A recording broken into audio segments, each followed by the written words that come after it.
Hi hello ನಮಸ್ತೆ students. ಅತ್ಯಂತ ಬಹಳ ದಿನಗಳ ಕಾಲ ನಾವು ನಮ್ಮ ಯೂಟ್ಯೂಬ್ ಕ್ಲಾಸ್ ಅನ್ನ ಸ್ಟಾರ್ಟ್ ಮಾಡಿರ್ಲಿಲ್ಲ. ಅನಿವಾರ್ಯ ಕಾರಣದಿಂದ ದಯಮಾಡಿ ಕ್ಷಮೆ ಇರಲಿ.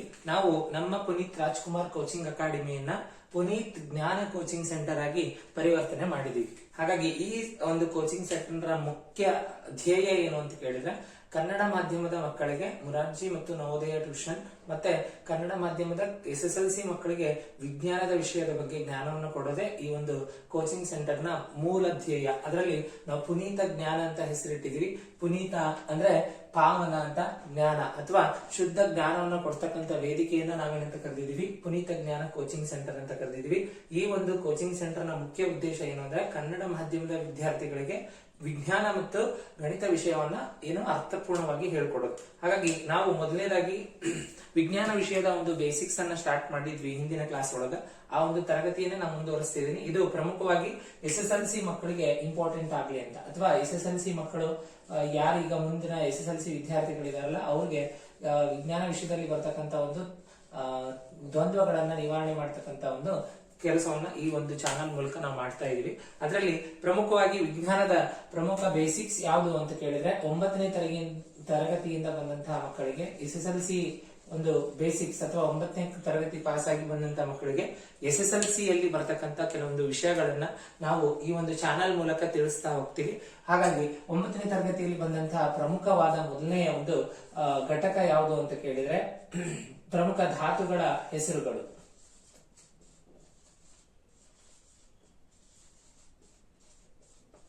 ಪ್ರಮುಖ ಧಾತುಗಳನ್ನ ಕಲಿತಾ ಹೋಗ್ತೀವಿ. ಹಾಗಾದ್ರೆ 9ನೇ ತರಗತಿಯೊಳಗ ಒಟ್ಟಾರೆಯಾಗಿ 18 ಧಾತುಗಳನ್ನ ನಾವು ಕಲ್ತಿದೀವಿ. ಆ 18 ಧಾತುಗಳ ಸಂಕೇತಗಳನ್ನ ಇರ್ಬೋದು, ಹಾಗಾದ್ರೆ ಧಾತುಗಳ ಪರಮಾಣು ಸಂಖ್ಯೆಗಳಿರ್ಬೋದು, ಅವುಗಳನ್ನ ನಾವು ಪರ್ಫೆಕ್ಟ್ ಆಗ್ಬೇಕು.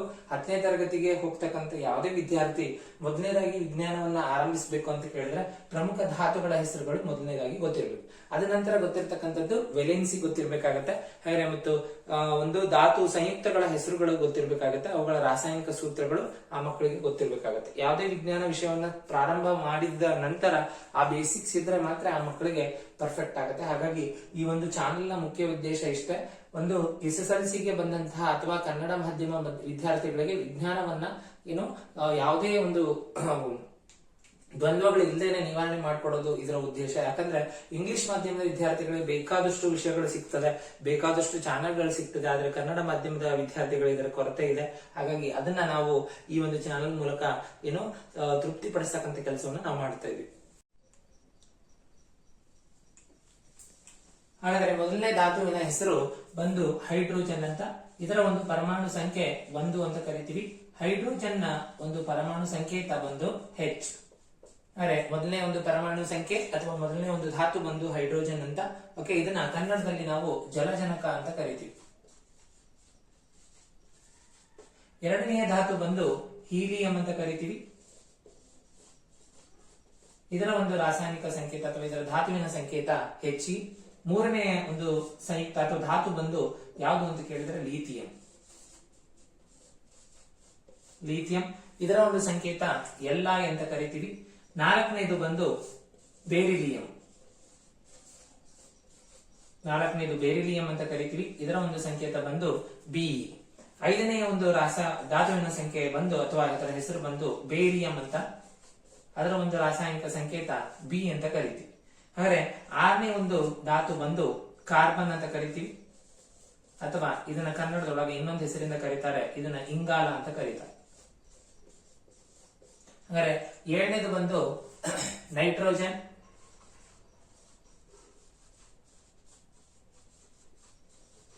ಅಂತ ಕರಿತೀವಿ. ಇದರ ಒಂದು ಸಿಂಬಾಲ್ ಕ್ಯಾಪಿಟಲ್ N, ಅಥವಾ ಇದನ್ನ ಸಾರಜನಕ ಅಂತ ಕನ್ನಡದಲ್ಲಿ ಕರೀತಾರೆ. ಎಂಟನೇದು ಬಂದು ಆಮ್ಲಜನಕ. ಇದನ್ನ ಇಂಗ್ಲಿಷ್ ಅಲ್ಲಿ ಆಕ್ಸಿಜನ್ ಅಂತ ಕರಿತೀವಿ. ಇದರ ಒಂದು ಸಂಕೇತ ಬಂದು O. ಮತ್ತು 9ನೇದು ಬಂದು ಫ್ಲೋರಿನ್ ಅಂತ ಕರಿತೀವಿ, ಅಥವಾ ಫ್ಲೋರಿನ್ ಅಂತ ಕರೀತಾರೆ. ಇದರ ಒಂದು ಸಂಕೇತ ಬಂದು ಕ್ಯಾಪಿಟಲ್ F. 10ನೆಯ ಒಂದು ಧಾತು ಯಾವುದು ಅಂತ ಕೇಳಿದ್ರೆ ನಿಯಾನ್ ಅಂತ ಕರಿತೀವಿ. ಇದರ ಒಂದು ಸಂಕೇತ ಬಂದು Ne. ಅರೆ 11ನೆಯ ಒಂದು ಪರಮಾಣು ಸಂಖ್ಯೆ ಅದು ಸೋಡಿಯಂ ಅಂತ ಕರಿತೀವಿ. ಇದರ ಒಂದು ಹೆಸರು ರಾಸಾಯನಿಕ ಹೆಸರು ಬಂದು ನೇಟ್ರಿಯಂ ಅಂತ ಕರಿತೀವಿ. ನೇಟ್ರಿಯಂ ಅಂತ ಕರಿತೀವಿ. ಇದರ ಒಂದು ರಾಸಾಯನಿಕ ಸಂಕೇತ Na. ನೆಕ್ಸ್ಟ್ 12ನೇ ಒಂದು ಧಾತು ಬಂದು ಮ್ಯಾಗ್ನೀಷಿಯಂ ಅಂತ ಕರಿತೀವಿ.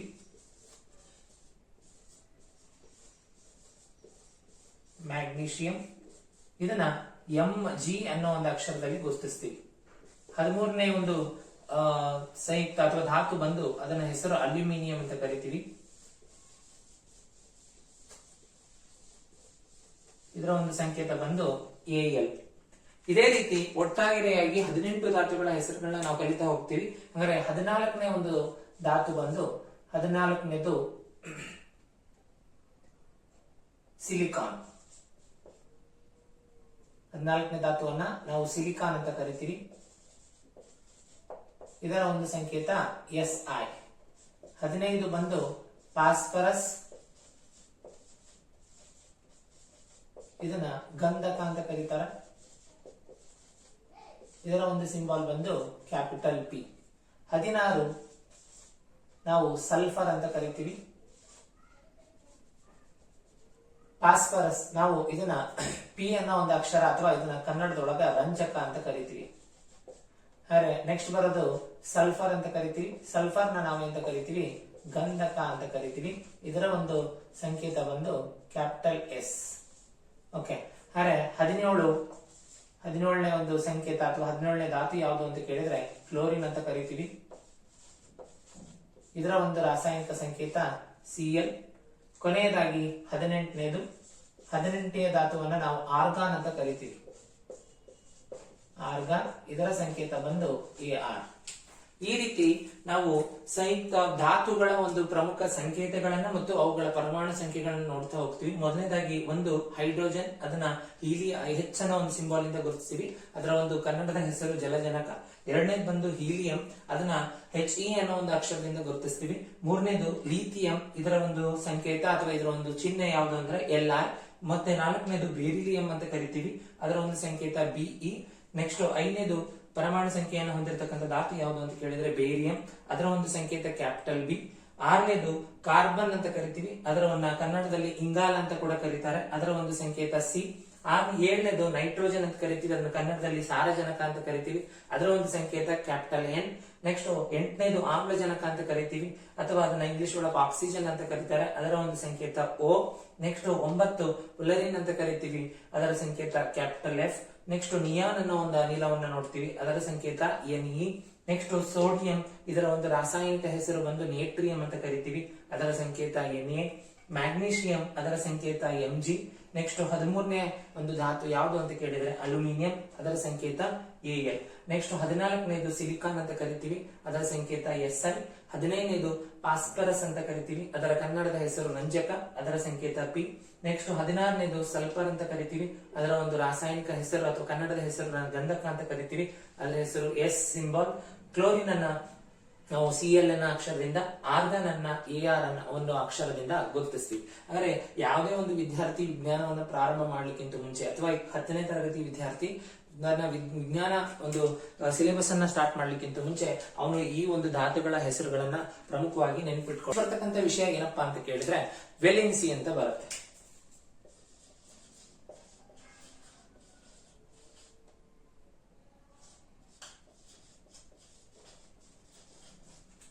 ನಾನು ಕೆಲವೊಂದು ಪದಗಳನ್ನ ಕನ್ನಡ ಮತ್ತು ಇಂಗ್ಲಿಷ್ ಎರಡರಲ್ಲೂ ಬರಿತೀನಿ. ಯಾಕೆ ಅಂತ ಕೇಳಿದ್ರೆ ಮುಂದೆ ವಿಜ್ಞಾನ ವಿಭಾಗವನ್ನ ಆಯ್ಕೆ ಮಾಡ್ಕೊಳ್ತಕ್ಕಂಥ ವಿದ್ಯಾರ್ಥಿಗಳಿಗೆ ಅನುಕೂಲವಾಗಲಿ ಎಂದು. ಹಾಗಾದ್ರೆ ವೆಲೆನ್ಸಿಯನ್ನ ನಾವು ಕೆಲವೊಂದು ಸಾರಿ ಆ ಒಂದು ಧಾತುವಿನ ಸಂಯೋಗ ಸಾಮರ್ಥ್ಯ ಅಂತ ಕೂಡ ಕರಿತೀವಿ. ಸಂಯೋಗ ಸಾಮರ್ಥ್ಯ ಅಂತ ಕರಿತೀವಿ. ಹಾಗಾದ್ರೆ ಸಂಯೋಗ ಸಾಮರ್ಥ್ಯ ಅಂದ್ರೆ ಏನು? ಹಾಗಾದ್ರೆ ಯಾವುದೇ ಒಂದು ಧಾತುವನ್ನು ತೆಗೆದುಕೊಂಡಾಗ ಅದು ತನ್ನ ಒಂದು ಹೊರ ಕವಚದಲ್ಲಿ ಅಥವಾ ಬಾಹ್ಯ ಕವಚದಲ್ಲಿ ಇರತಕ್ಕಂತ ಎಲೆಕ್ಟ್ರಾನ್ಸ್ ಗಳನ್ನ ಅದು ಪರಸ್ಪರ ಕೊಡೋದಾಗ್ಲಿ ಅಥವಾ ಎಲೆಕ್ಟ್ರಾನ್ಸ್ ಗಳನ್ನ ತೆಗೆದುಕೊಳ್ಳುವ ಒಂದು ಸಾಮರ್ಥ್ಯವನ್ನ ಹೊಂದಿರುತ್ತೆ. ಹಾಗಾದ್ರೆ ಯಾವುದೇ ಒಂದು ಸಂಯುಕ್ತದ ಅಥವಾ ಯಾವುದೇ ಒಂದು ಧಾತುವಿನ ಸಂಯೋಗ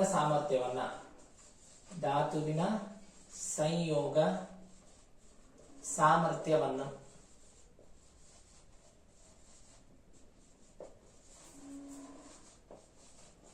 ಸಾಮರ್ಥ್ಯವನ್ನು ವೇಲೆನ್ಸಿ ಅಂತೀವಿ. ಹಾಗಾದ್ರೆ ಯಾವುದೇ ಒಂದು ಧಾತು ಇರಲಿ, ಹಾಗಾದ್ರೆ ನಾವು 18 ಧಾತುಗಳನ್ನು ನೋಡ್ಕೊಂಡಿದೀವಿ, ಹೀಲಿಯಂ ಇಂದ ಹಿಡಿದು ಆರ್ಗಾನ್ ವರ್ಗೂ ನೋಡ್ಕೊಂಡಿದೀವಿ. ಹಾಗಾದ್ರೆ ಅವು ಯಾವೇ ಒಂದು ಧಾತುಗಳು ತಮ್ಮ ಎಲೆಕ್ಟ್ರಾನ್ಸ್ಗಳನ್ನ ಅಥವಾ ಒಂದು ಧಾತು ಸಾಮರ್ಥ್ಯವನ್ನು ಸಂಯೋಗ ಸಾಮರ್ಥ್ಯವನ್ನು ಹೊಂದಿರೋ ಗುಣವನ್ನ ನಾವೆಂತ ಕರಿತೀವಿ, ವೇಲೆನ್ಸಿ ಅಂತೀವಿ. ಅಥವಾ ಇನ್ನೊಂದು ಹೇಳಿಕೆಯಲ್ಲಿ ಹೇಳೋದಾದ್ರೆ ಎಲೆಕ್ಟ್ರಾನ್ಗಳನ್ನು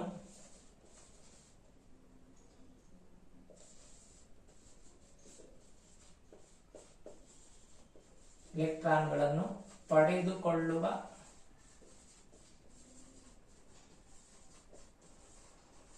ಅಥವಾ ಕಳೆದುಕೊಳ್ಳುವ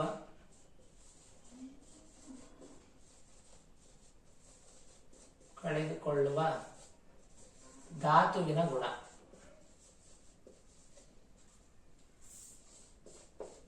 ಎಸ್, ಪ್ರಮುಖವಾಗಿ ನಿಮಗ ವೇಲೆನ್ಸಿ ಅಂದ್ರೆ ಗೊತ್ತಿರ್ಬೇಕಾಗತ್ತೆ. ಹಾಗಾದ್ರೆ ವೇಲೆನ್ಸಿ ಅಂದ್ರೆ ಏನು? ಧಾತುವಿನ ಸಂಯೋಗ ಸಾಮರ್ಥ್ಯ.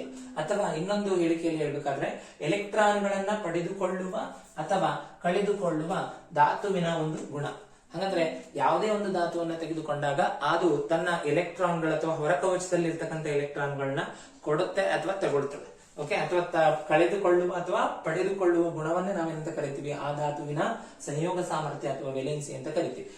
ಈಗ ನಿಮ್ಗೆ ಪ್ರಮುಖವಾಗಿ ಗೊತ್ತಿದೆ, ಯಾವುದೇ ಒಂದು ಧಾತುವನ್ನ ತೆಗೆದುಕೊಂಡಾಗ ಅದರ ಮಧ್ಯಭಾಗದಲ್ಲಿ ನ್ಯೂಕ್ಲಿಯಸ್ ಇರುತ್ತೆ, ಅದರ ಹೊರಭಾಗದಲ್ಲಿ ಬಾಹ್ಯ ಕವಚಗಳು ಇರ್ತಾವೆ. ಹಾಗಾದ್ರೆ ಇವು ಬಾಹ್ಯ ಕವಚದೊಳಗ ನಾವು ಎಲೆಕ್ಟ್ರಾನ್ಸ್ಗಳನ್ನ ವಿಂಗಡಣೆ ಮಾಡ್ತಾ ಹೋಗ್ತೀವಿ. ಹಾಗಾದ್ರೆ ಪ್ರಮುಖವಾಗಿ 4 ಕವಚಗಳು ಬರ್ತಾವೆ. 1ನೇ ಕವಚ ಕೆ, 2ನೇ ಕವಚ ಎಲ್, 3ನೇ ಕವಚ ಎಂ, 4ನೇ ಕವಚ ಎನ್. ಹಾಗಾದ್ರೆ ಈ ಒಂದು ಪ್ರತಿಯೊಂದು ಕವಚದಲ್ಲೂ ಕೂಡ ನಾವು ಎಲೆಕ್ಟ್ರಾನ್ಸ್ಗಳನ್ನ ಜೋಡಿಸ್ತಾ ಹೋಗ್ತೀವಿ. ಯಾಕಂದ್ರೆ ಎಲೆಕ್ಟ್ರಾನ್ಸ್ಗಳು ನ್ಯೂಕ್ಲಿಯಸ್ ನ ಹೊರ ಬಾಹ್ಯ ರಚನೆಯಲ್ಲಿ ಅಥವಾ ಒಂದು ಕವಚದ ರೂಪದಲ್ಲಿ ಎಲೆಕ್ಟ್ರಾನ್ಸ್ಗಳು ನ್ಯೂಕ್ಲಿಯಸ್ ಸುತ್ತ ತಿರುಗ್ತಾ ಇರ್ತದೆ. ಹಾಗಾದ್ರೆ ಆ ಒಂದು ಕವಚದಲ್ಲಿ ಹೊಂದಿಸ್ತಕ್ಕಂಥ ಎಲೆಕ್ಟ್ರಾನ್ಸ್ಗಳು ಪ್ರಮುಖವಾಗಿ ಕೆ ಒಂದು ಕವಚದಲ್ಲಿ 2 ಎಲೆಕ್ಟ್ರಾನ್ಸ್ಗಳು, ಎಲ್ ಕವಚದಲ್ಲಿ 8 ಎಲೆಕ್ಟ್ರಾನ್ಸ್ಗಳು, ಎಂ ಕವಚದಲ್ಲಿ 18 ಎಲೆಕ್ಟ್ರಾನ್ಸ್ಗಳನ್ನ, ಎನ್ ಕವಚದಲ್ಲಿ ನಾವು 30ರಿಂದ ಹಿಡಿದು ಆರ್ಗಾನ್ ವರ್ಗು. ಹಾಗಾದ್ರೆ ಧಾತುವಿನ ಸಂಯೋಗ ಸಾಮರ್ಥ್ಯವನ್ನ ನಾವೇನಂತ ಕರಿತೀವಿ? ವೇಲೆನ್ಸಿ ಅಂತ ಕರಿತೀವಿ. ಹಾಗಾದ್ರೆ ಸಂಯೋಗ ಸಾಮರ್ಥ್ಯ ಅಂದ್ರೆ ಏನು? ಅಂದ್ರೆ ಇನ್ನೊಂದು ಅರ್ಥದಲ್ಲಿ ಎಲೆಕ್ಟ್ರಾನ್ಗಳನ್ನ ಪಡೆದುಕೊಳ್ಳುವ ಅಥವಾ ಎಲೆಕ್ಟ್ರಾನ್ಗಳನ್ನ ಕಳೆದುಕೊಳ್ಳುವ ಗುಣವನ್ನ ನಾವೇನಂತ ಕರಿತೀವಿ?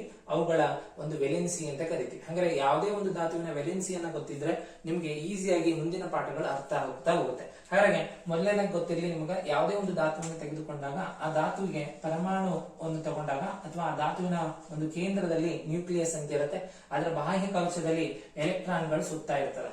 ಹಾಗಾದ್ರೆ ಆ ಎಲೆಕ್ಟ್ರಾನ್ಗಳನ್ನ ನಾವು ವಿವಿಧ ಕವಚಗಳಲ್ಲಿ ಜೋಡಿಸ್ತಾ ಹೋಗ್ತೀವಿ. ಹಾಗಾದ್ರೆ ಪ್ರಮುಖವಾಗಿ ಎಷ್ಟು ಕವಚಗಳು ಬರ್ತವೆ ಅಂದ್ರೆ 4 ಕವಚಗಳು ಬರ್ತವೆ. ಮೊದಲನೇ ಕವಚ ಬಂದು ಕೆ ಕವಚ, 2ನೇ ಕವಚ ಬಂದು ಎಲ್ ಕವಚ, 3ನೇ ಕವಚ ಬಂದು ಎಂ ಕವಚ, 4ನೇ ಕವಚ ಬಂದು ಎನ್ ಕವಚ. ಹಾಗಾದ್ರೆ ಎಲೆಕ್ಟ್ರಾನ್ಸ್ ಗಳನ್ನ ನಾವೇನ್ ಮಾಡ್ತೀವಿ? ವಿವಿಧ ಕವಚಗಳಲ್ಲಿ ಹಂಚಿಕೆ ಮಾಡ್ತಾ ಹೋಗ್ತೀವಿ. ಯಾಕಂದ್ರೆ ಎಲೆಕ್ಟ್ರಾನ್ಗಳು ನ್ಯೂಕ್ಲಿಯಸ್ ನ ಸುತ್ತಾ ಇರ್ತವೆ. ಹಾಗಾದ್ರೆ ಕೆ ಯಲ್ಲಿ ಎಷ್ಟು ಎಲೆಕ್ಟ್ರಾನ್ಸ್ ಗಳನ್ನ ನಾವು ಜೋಡಿಸಬಹುದು ಅಂದ್ರೆ 2 ಎಲೆಕ್ಟ್ರಾನ್ಸ್ ಗಳನ್ನ, ಎಲ್ ಕವಚದಲ್ಲಿ 8 ಎಲೆಕ್ಟ್ರಾನ್ಸ್ ಗಳನ್ನ, ಎಂ ಕವಚದಲ್ಲಿ 18 ಎಲೆಕ್ಟ್ರಾನ್ಸ್ ಗಳನ್ನ, ಎನ್ ಕವಚದಲ್ಲಿ 32 ಎಲೆಕ್ಟ್ರಾನ್ಸ್ ಗಳನ್ನ. ಹಾಗಾದ್ರೆ ಈ ಎಲೆಕ್ಟ್ರಾನ್ಸ್ ಗಳನ್ನ ಜೋಡಿಸ್ತಕ್ಕಂಥ ಬಗೆ ಹೇಗೆ ಅನ್ನೋದಕ್ಕೆ 9ನೇ ತರಗತಿಯೊಳಗ ನಮಗೊಂದು ಸೂತ್ರ ಕೂಡ ಇತ್ತು. ಅಂದ್ರೆ ಆ ಯಾವ ಸೂತ್ರ ಅಂತ ಕೇಳಿದ್ರೆ 2n² ಅನ್ನೋ ಸೂತ್ರ. ಅಂದ್ರೆ 2n² ಅಂದ್ರೆ ಏನು ಅಂದ್ರೆ ಎನ್ ಅನ್ನೋ ಜಾಗದಲ್ಲಿ ಕವಚಗಳ ಸಂಖ್ಯೆಯನ್ನ ಹಾಕ್ತಾ ಹೋಗ್ಬೇಕು. ಮೊದಲನೇ ಕವಚ ಆಗಿದ್ರೆ ಎನ್ ನ ಬೆಲೆ 1, 2ನೇ ಕವಚ ಆಗಿದ್ರೆ ಎನ್ ನ ಬೆಲೆ 2, 3ನೇ ಕವಚ ಆಗಿದ್ರೆ ಎನ್ ನ ಬೆಲೆ 3, 4ನೇ ಕವಚ ಆದ್ರೆ ಎನ್ ನ ಬೆಲೆ 4. ಹಾಗಾದ್ರೆ ಈಗ ಮೊದಲನೇದಾಗಿ ಕೆ ಕವಚವನ್ನು ನೋಡಿದಾಗ ಕೆ ಕವಚ ಮೊದಲನೇ ಕವಚ ಆಗಿರೋದ್ರಿಂದ ಎನ್ ನ ಬೆಲೆ 1 ಹಾಕ್ತಾ ಹೋಗಿ 2 × 1, ಹಾಗಾದ್ರೆ 2 × 2. ಹಾಗಾದ್ರೆ ಕೆ ಕವಚದಲ್ಲಿ ಎಷ್ಟು ಎಲೆಕ್ಟ್ರಾನ್ಸ್ ಗಳನ್ನ ನಾವು ಜೋಡಿಸಬಹುದು ಅಂತ ಕೇಳಿದ್ರೆ ಕೆ ಕವಚದಲ್ಲಿ ಹಾಕ್ತಕ್ಕಂಥ ಎಲೆಕ್ಟ್ರಾನ್ಸ್ ಗಳ ಸಂಖ್ಯೆ 2. ಹಾಗಾದ್ರೆ ಎಲ್ ಕವಚದಲ್ಲಿ ಹಾಗಾದ್ರೆ ನಾವು ಎಲ್ ಕವಚ 2ನೇ ಕವಚ ಆಗಿರೋದ್ರಿಂದ ಅಲ್ಲಿ 2 ಅಂತ ಬರೆದ್ರೆ ಎನ್ ನ ಬೆಲೆ, ಹಾಗಾಗಿ 4 2 8. ಹಾಗಾದ್ರೆ ಎಲ್ ನ ಕವಚದಲ್ಲಿ ಎಷ್ಟು ಎಲೆಕ್ಟ್ರಾನ್ಸ್ ಗಳನ್ನ ಜೋಡಿಸಬಹುದು? 8 ಎಲೆಕ್ಟ್ರಾನ್ಸ್ ಗಳನ್ನ ಜೋಡಿಸಬಹುದು. ಹಾಗಾದ್ರೆ 3ನೇ ಕವಚ ಯಾವುದು ಅಂದ್ರೆ ಎಂ ಕವಚ ಅಂತ ಕರಿತೀವಿ. ಎಂ ಸೂತ್ರ 2n². ಹಾಗಾದ್ರೆ ಎನ್ ನ ಬೆಲೆ 3 ಹಾಕಿದಾಗ m² 9 ಆಗುತ್ತೆ. 9 2 18. ಹಾಗಾದ್ರೆ ಎಂ ಕವಚದಲ್ಲಿ ನಾವು ಎಷ್ಟು ಎಲೆಕ್ಟ್ರಾನ್ಸ್ ಗಳನ್ನ ಜೋಡಿಸಬಹುದು? 18 ಎಲೆಕ್ಟ್ರಾನ್ಸ್ ಗಳನ್ನ ಜೋಡಿಸಬಹುದು. ಹಾಗಾದ್ರೆ ಮೊದಲನೇ ಆ ಒಂದು ಹೊರ ಕವಚ ಅಥವಾ ಕೊನೆಯ ಕವಚ ಯಾವುದು ಅಂತ ಕೇಳಿದ್ರೆ ಎನ್ ಕವಚ. ಹಾಗಾದ್ರೆ ಸೂತ್ರ 2n². ಹಾಗಾದ್ರೆ ಎನ್ ನ ಜಾಗದಲ್ಲಿ 4 ಹಾಕಿದಾಗ 4 16 ಅಥವಾ 16 32. ಹಾಗಾಗಿ ಎನ್ ಕವಚದಲ್ಲಿ ನಾವು ಹಾಕ್ತಕ್ಕಂಥ ಎಲೆಕ್ಟ್ರಾನ್ಗಳ ಸಂಖ್ಯೆ 32. ಈ ರೀತಿ ಯಾವುದೇ ಒಂದು ಧಾತುವಿನಲ್ಲಿ ಎಲೆಕ್ಟ್ರಾನ್ಸ್ ಗಳನ್ನ ನಾವೇನ್ ಮಾಡ್ತೀವಿ? ಆ ಒಂದು ಕವಚಗಳಲ್ಲಿ ವಿಂಗಡಣೆ ಮಾಡ್ತಾ ಹೋಗ್ತೀವಿ. ಹಾಗಾದ್ರೆ ಉಳಿತಕ್ಕಂಥ ಹೊರ ಕವಚದಲ್ಲಿ ಏನೋ ಆ ಎಲೆಕ್ಟ್ರಾನ್ಗಳನ್ನ ಪಡೆದುಕೊಳ್ಳುವ ಗುಣ ಅಥವಾ ಎಲೆಕ್ಟ್ರಾನ್ಗಳನ್ನ ಕಳೆದುಕೊಳ್ಳುವ ಗುಣವನ್ನ ಆ ಧಾತು ವ್ಯಕ್ತಪಡಿಸುತ್ತೆ. ಅದನ್ನ ನಾವೇನಂತ ಕರಿತೀವಿ, ಆ ಧಾತುವಿನ ವೆಲೆನ್ಸಿ ಅಂತ ಕರಿತೀವಿ. ಈಗ ನಾವು 18 ಧಾತುಗಳನ್ನು ನೋಡಿದೀವಿ. ಆ 18 ಧಾತುಗಳ ವೆಲೆನ್ಸಿಯನ್ನ ಹೇಗೆ ಕಂಡುಹಿಡಿಯೋದು ಅಂತ ನೋಡ್ತಾ ಹೋಗೋಣ. ಆಗ ಮತ್ತೆ ಜೊತೆಗೆ ಅದರ ಜೊತೆಗೆ ಬರ್ತಕ್ಕಂಥ ಪ್ರಮುಖ ಅಷ್ಟಕ ವಿನ್ಯಾಸ ಜೋಡಣೆ ಅಥವಾ ಜಡ ಅನಿಲ ಸ್ಥಿತಿ ಅಂದ್ರೆ ಏನು ಅಂತ ನೋಡ್ತಾ ಹೋಗೋಣ. ಯಾಕಂದ್ರೆ ಅದು ಒಂದು ಜಡ ಅನಿಲ ಸ್ಥಿತಿ ಅಥವಾ ಅಷ್ಟೇ ಔಟರ್ ಮೋಸ್ಟ್ ಶೆಲ್ ಅಂತ ಕರಿತೀವಿ. ಈಗ ಹೈಡ್ರೋಜನ್ ನ ತೆಗೆದುಕೊಂಡಾಗ ಹೈಡ್ರೋಜನ್ ನ ಪರಮಾಣು ಸಂಖ್ಯೆ ಬಂದು 1. ಅದರ ಅರ್ಥ ಅದರಲ್ಲಿ ಇರ್ತಕ್ಕಂಥ ಪ್ರೋಟಾನ್ಸ್ ಗಳು ಮತ್ತೆ ಅದರಲ್ಲಿ ಇರ್ತಕ್ಕಂಥ ಎಲೆಕ್ಟ್ರಾನ್ಸ್ ಗಳ ಸಂಖ್ಯೆ ತಲಾ ಒಂದೊಂದಾಗಿರುತ್ತೆ. ಹಾಗಾಗಿ ನಾವು ಒಂದು ಕವಚದಲ್ಲಿ ಎಲೆಕ್ಟ್ರಾನ್ಸ್ ಗಳನ್ನ ಹಾಕ್ತಿದೀವಿ. ಇದರ ಒಂದು ಸಂಖ್ಯೆ 1, ಯಾಕಂದ್ರೆ ಇಲ್ಲಿ ಇರ್ತಕ್ಕಂಥ ಎಲೆಕ್ಟ್ರಾನ್ ಗಳ ಸಂಖ್ಯೆ 1. ಹಾಗಾದ್ರೆ ಹೊರ ಕವಚ ಯಾವುದು ಅಂತ ಕೇಳಿದ್ರೆ ಹೊರ ಕವಚ ಹೈಡ್ರೋಜನ್ ಇಂದು ಕೆ ಅಂತ ಕರಿತೀವಿ. ಹೊರ ಕವಚ ಯಾವುದು ಹೈಡ್ರೋಜನ್ ಅಂದ್ರೆ ಕೆ ಕವಚ ಅಂತ ಕರಿತೀವಿ. ಇದು ಹೊರ ಕವಚ. ಹಾಗಾದ್ರೆ ಹೀಲಿಯಂ ನ ತೆಗೆದುಕೊಂಡಾಗ ಹೀಲಿಯಂ ನ ಪರಮಾಣು ಸಂಖ್ಯೆ 2 ಅಂತ ಕರಿತೀವಿ. ಹಾಗಾದ್ರೆ ಇದರ ಒಂದು ಎಲೆಕ್ಟ್ರಾನ್ಸ್ ಗಳು ಎಷ್ಟು ಅಂತ ಕೇಳಿದ್ರೆ 2. ಹಾಗಾದ್ರೆ ಇದರ ಒಂದು ಬಾಹ್ಯ ಕವಚ ಯಾವುದು ಅಂತ ಕೇಳಿದ್ರೆ ಇದ್ರದ್ದು ಕೂಡ ಬಾಹ್ಯ ಕವಚ ಯಾವುದು, ಕೆ. ಹಾಗಾದ್ರೆ ಯಾವ ಒಂದು ಧಾತುವಿನಲ್ಲಿ ಎಲೆಕ್ಟ್ರಾನ್ಸ್ ಗಳನ್ನ ಅದು ಹೊಂದಿರತಕ್ಕಂತ ಒಂದು ಬಾಹ್ಯ ಒಂದು ಹೊರ ಅಥವಾ ಕೊನೆಯ ಒಂದು ಕವಚವನ್ನ ನಾವೆಂತ ಕರಿತೀವಿ, ಹೊರ ಕವಚ ಅಂತ ಕರಿತೀವಿ. ಈಗ ಹೀಲಿಯಂ ತಗೊಂಡಾಗ 2 ಎಲೆಕ್ಟ್ರಾನ್ಸ್ ಗಳನ್ನ ಹಾಕಿದೀವಿ. ಅದರ ಬಾಹ್ಯ ಕವಚ ಯಾವ್ದಾಗಿದೆ, ಕೆ ಕವಚ ಆಗಿದೆ. ಉದಾಹರಣೆಗೆ ಲಿಥಿಯಂ ನ ತಗೊಂಡಾಗ ಅದರ ಪರಮಾಣು ಸಂಖ್ಯೆ 3 ಅಂತ ಕರಿತೀವಿ. ಹಾಗಾದ್ರೆ ಕೆ ಕವಚದಲ್ಲಿ ನಾವು ಹಾಕ್ತಕ್ಕಂತ ಒಂದು ಎಲೆಕ್ಟ್ರಾನ್ ಗಳ ಸಂಖ್ಯೆ, ಕೆ ಕವಚದಲ್ಲಿ ಇರ್ತಕ್ಕಂಥ ಎಲೆಕ್ಟ್ರಾನ್ ಗಳ ಸಂಖ್ಯೆ ಕೇವಲ 2. ಉಳಿದಿರ್ತಕ್ಕಂಥದ್ದು ಒಂದೇ ಒಂದು ಎಲೆಕ್ಟ್ರಾನ್ಸ್. ಅದು ಯಾವ ಕವಚದಲ್ಲಿ ಅಂತ ಕೇಳಿದ್ರೆ ಅದು ಎಂ ಕವಚದಲ್ಲಿ. ಹಾಗಾಗಿ ಇದರ ಒಂದು ಬಾಹ್ಯ ಕವಚ ಎಂ ಅಂತ ಕರಿತೀವಿ. ಎಸ್, ನೆಕ್ಸ್ಟ್ ಬೆರಿಲಿಯಂ ಅಂತಿದೆ. ಹಾಗಾದ್ರೆ ಆ ಬೆರಿಲಿಯಂ ಅನ್ನ ಧಾತುವಿನ ಸಂಖ್ಯೆ ಅಥವಾ ಪರಮಾಣು ಸಂಖ್ಯೆ ಎಷ್ಟು, 4. ಹಾಗಾಗಿ ಇದರ ಒಂದು ಕೆ ಕವಚದಲ್ಲಿ ಹಾಕ್ತಕ್ಕಂಥ ಎಲೆಕ್ಟ್ರಾನ್ ಗಳ ಸಂಖ್ಯೆ 2 ಅಂತ ಕರಿತೀವಿ. ಹಾಗಾದ್ರೆ ಇನ್ನು ಉಳಿದಿರ್ತಕ್ಕಂಥದ್ದು ಎಷ್ಟು ಎಲೆಕ್ಟ್ರಾನ್ಸ್ ಅಂದ್ರೆ 2 ಎಲೆಕ್ಟ್ರಾನ್ಸ್ ಗಳು. ಹಾಗಾದ್ರೆ ಆ ಎಲೆಕ್ಟ್ರಾನ್ಸ್ ಗಳನ್ನ ನಾವೇನಂತ ಕರಿತೀವಿ, ಅದರ ಹೊರ ಕವಚದಲ್ಲಿ ಇರ್ತಕ್ಕಂಥ ಎಲೆಕ್ಟ್ರಾನ್ಸ್ ಕರಿತೀವಿ. ಹಾಗಾದ್ರೆ ಇದರ ಹೊರ ಕವಚ ಯಾವುದು ಅಂತ ಕೇಳಿದ್ರೆ ಇದರ ಹೊರ ಕವಚ ಕೆ ಎಲ್. ಎರಡದ್ದು ಕೂಡ ಲಿಥಿಯಂದು ಕೂಡ ಎಷ್ಟು, ಕೆ ಕವಚದಲ್ಲಿ 2 ಎಲೆಕ್ಟ್ರಾನ್ಸ್, ಎಲ್ ಕವಚದಲ್ಲಿ 1 ಎಲೆಕ್ಟ್ರಾನ್ಸ್. ಹಾಗಾಗಿ ಇದರ ಹೊರ ಕವಚ ಎಲ್. ಹಾಗಾದ್ರೆ ನೆಕ್ಸ್ಟ್ ಬೇರಿಯಂ ನೋಡ್ತಾ ಇದೀವಿ. ಬೇರಿಯಂ ನ ಒಂದು ಪರಮಾಣು ಸಂಖ್ಯೆ 5. ಹಾಗಾದ್ರೆ ಕೆ ಕವಚದಲ್ಲಿ ಬರ್ತಕ್ಕಂಥ ಎಲೆಕ್ಟ್ರಾನ್ಸ್ ಗಳ ಸಂಖ್ಯೆ 2. ಹಾಗಾದ್ರೆ ಎಂ ಕವಚದಲ್ಲಿ ಎಲ್ ಕವಚದಲ್ಲಿ ಬರ್ತಕ್ಕಂಥ ಎಲೆಕ್ಟ್ರಾನ್ ಗಳ ಸಂಖ್ಯೆ 3. ಹಾಗಾಗಿ ಕೆ ಅದರ ಒಳ ಕವಚ, ಎಲ್ ಅದರ ಹೊರ ಕವಚ. ಹಾಗಾಗಿ ನಾನು ಇಲ್ಲಿ ಬಾಹ್ಯ ಕವಚಗಳನ್ನ ಅಥವಾ ಹೊರ ಕವಚ, ಹಾಗಾದ್ರೆ ಬೇರಿಯಂ ನ ಹೊರ ಕವಚ ಎಲ್. ಹಾಗಾದ್ರೆ ಬೋರಾನ್ ನ ಹೊರ ಕವಚ ಎಲ್. ಹಾಗಾದ್ರೆ ಒಟ್ಟು ಪರಮಾಣು ಸಂಖ್ಯೆಗಳು ಹೀಲಿಯಂ ನ ಪರಮಾಣು ಸಂಖ್ಯೆ 1. ಹಾಗಾದ್ರೆ ಅದರಲ್ಲಿ ಇರ್ತಕ್ಕಂಥ ಎಲೆಕ್ಟ್ರಾನ್ ಸಂಖ್ಯೆ 1. ಹಾಗಾಗಿ ಕೆ ಕವಚದಲ್ಲಿ 1 ಎಲೆಕ್ಟ್ರಾನ್ಸ್, ಹೀಲಿಯಂ ನ ಇಲ್ಲಿ ಇರ್ತಕ್ಕಂಥ ಎಲೆಕ್ಟ್ರಾನ್ಸ್ ಗಳ ಸಂಖ್ಯೆ 2. ಹಾಗಾಗಿ ಅದರ ಹೊರ ಕವಚ ಎಲ್ ಅದಕ್ಕೆ.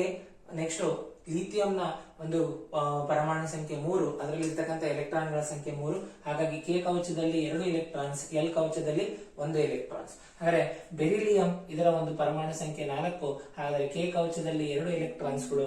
ಅದರ ಒಂದು ಹೊರ ಕವಚ ಯಾವುದು ಅಂತ ಕೇಳಿದ್ರೆ ಎಲ್. ಹಾಗಾದ್ರೆ ಬೋರಾನ್ ನ ಪರಮಾಣು ಸಂಖ್ಯೆ 5. ಹಾಗಾದ್ರೆ ಕೆ ಕವಚದಲ್ಲಿ 2 ಎಲೆಕ್ಟ್ರಾನ್ಸ್. ಹಾಗಾದ್ರೆ ಉಳಿದಂತಹ ಕವಚ ಯಾವುದು ಅಂದ್ರೆ ಎಲ್. ಹಾಗಾದ್ರೆ ಇದನ್ನ ನಾವು ಹೊರ ಕವಚ ಅಂತ ಕರಿತೀವಿ. ಹಾಗಾದ್ರೆ ಹೊರ ಕವಚದಲ್ಲಿ ಆ ಒಂದು 8 ಎಲೆಕ್ಟ್ರಾನ್ಸ್ ಗಳನ್ನ ಯಾವುದೇ ಒಂದು ಧಾತು ಪಡಿತು ಅಂದ್ರೆ ಅದನ್ನ ನಾವು ಅಷ್ಟಕ ವಿನ್ಯಾಸ ಜೋಡಣೆ ಅಥವಾ ಜಡಾನಿಲ ಸ್ಥಿತಿ ಅಂತ ಕರಿತೀವಿ. ಅಂದ್ರೆ ಯಾವುದೇ ಒಂದು ಧಾತು ಆ ಒಂದು 8 ಎಲೆಕ್ಟ್ರಾನ್ಸ್ ಗಳನ್ನ ತನ್ನ ಹೊರ ಕವಚದಲ್ಲಿ ಹೊಂದಿತ್ತು ಅಂದ್ರೆ ಅದು ಯಾವುದೇ ಒಂದು ಧಾತುವಿನ ಜೊತೆಗೆ ಇನ್ನೊಂದು ಧಾತುವಿನ ಜೊತೆಗೆ ಅದು